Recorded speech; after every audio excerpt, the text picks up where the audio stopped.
Hello, my dear friends, and welcome back to the English Listening Library. It is so wonderful to have you here with me once again. Before we begin today's incredible story, I want you to do something very small for yourself. Just stop for a second. Relax your shoulders, take a slow, deep breath in, and now let it out. Today, I want you to imagine that you are standing on a cold, quiet hill somewhere in Europe. The sky above you is gray, and the wind is soft. In front of you, a young man is looking out at the world. He is not a tall man. He does not look like a giant. But inside his mind, there is a fire burning. There is a dream that is so big, it will soon change the history of the entire world forever. Who is this man? How did a lonely boy from a tiny, forgotten island become one of the most famous people who ever lived? Stay with me, because today we are traveling back in time together to listen to one of the greatest stories in human history. This is the story of Napoleon Bonaparte. It is a journey that begins far away from power and glory, on a quiet island full of hunger and purpose. Are you ready? Then let us begin our journey together. The year was 1769. On a small island called Corsica, hidden in the middle of the Mediterranean Sea, a baby boy was born. His parents named him Napoleon Bonaparte. At that time, Corsica was not a rich or a famous place. It was a simple island where people lived quiet lives. Napoleon was born into a family that was not wealthy, but they were very proud. His father was a lawyer, and his mother was a very strong and serious woman. She raised her children with great discipline. She taught them that life is not a playground and that you must work very hard for everything you want. Napoleon was the second of 8 children, so the house was always busy and loud. But young Napoleon was different from his brothers and sisters. He was a quiet child who loved to be alone with his thoughts. While other children were playing outside, Napoleon was often found in a corner with a book. He loved reading about great leaders and famous battles from the past. Even as a small boy, his mind was always moving, always dreaming of something bigger than his small island life. When Napoleon was only 9 years old, his life changed forever. His father made a big decision to send him far away from home to a military school in France. Imagine being a 9-year-old boy, leaving your mother and your home to go to a country where you are an outsider. France was a powerful and wealthy country, but for young Napoleon, it was a very lonely place. He spoke French with a strong Corsican accent, and because of this, the other boys laughed at him.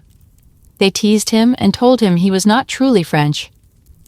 Napoleon felt this pain deeply in his heart, but he did not cry and he did not give up. Instead, he used that anger to study harder than anyone else. He became excellent at mathematics and loved reading about geography and history. Slowly, a quiet confidence began to grow inside him. He realized that being different was not a weakness, it was his greatest strength. By the time he graduated from the military school in Paris at the age of 16, he was ready to become a soldier and start his real journey. The world Napoleon stepped into was a very dangerous one.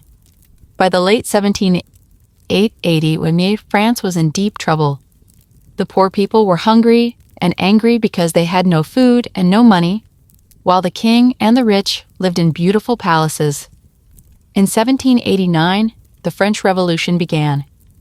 It was a time of chaos, noise, and fear. But in this chaos, Napoleon saw an opportunity.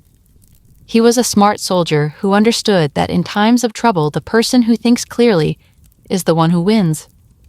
He fought in many battles and showed everyone that he was not afraid. He made decisions very fast and inspired his soldiers to be brave. People started to notice this young man from Corsica. At the incredibly young age of 24, Napoleon became a general. Think about that for a moment. The lonely boy who was teased in school was now one of the most important leaders in France. But for Napoleon, this was only the beginning. He wanted to know how far one person could truly go. As the years passed, Napoleon became a hero to the French people. He won many famous battles in Italy and Egypt.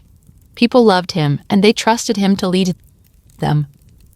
In 1799, he took a very bold step and took control of the entire French government. Then, in 1804, something happened that the world had not seen for a very long time. In a grand ceremony inside the famous Notre Dame Cathedral in Paris, Napoleon did something shocking.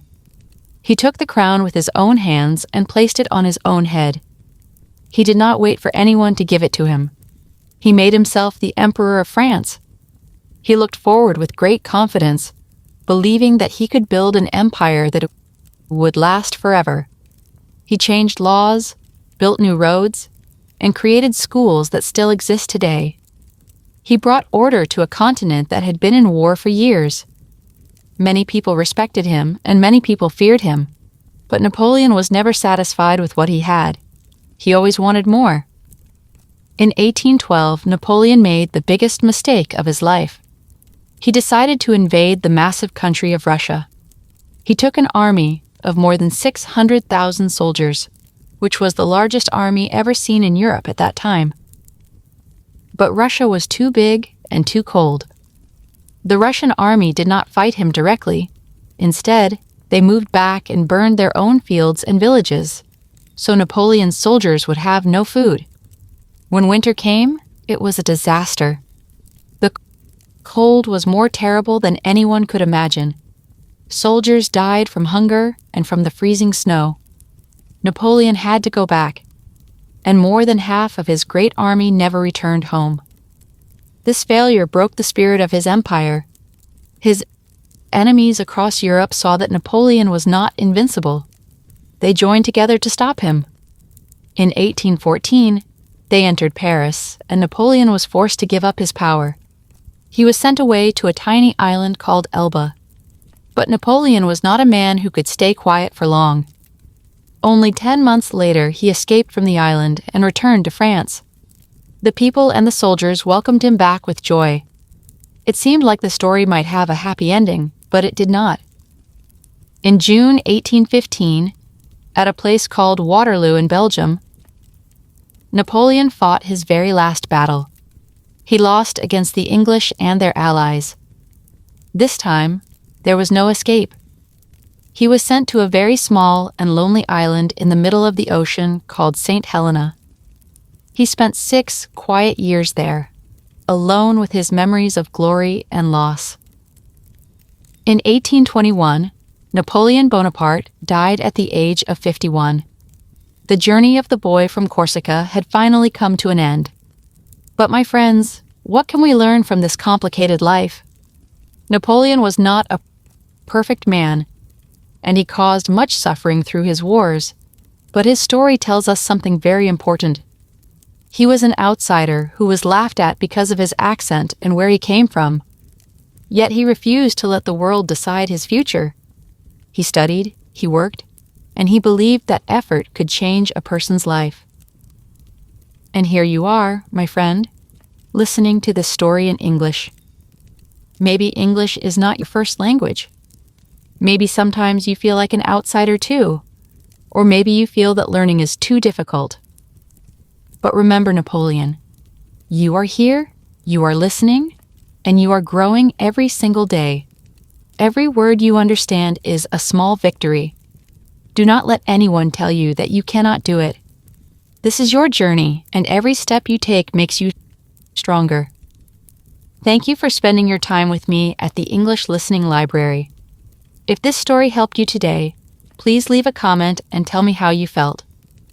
I would love to hear your voice. Until next time, take care of yourself, breathe deeply, and never stop learning. I believe in you.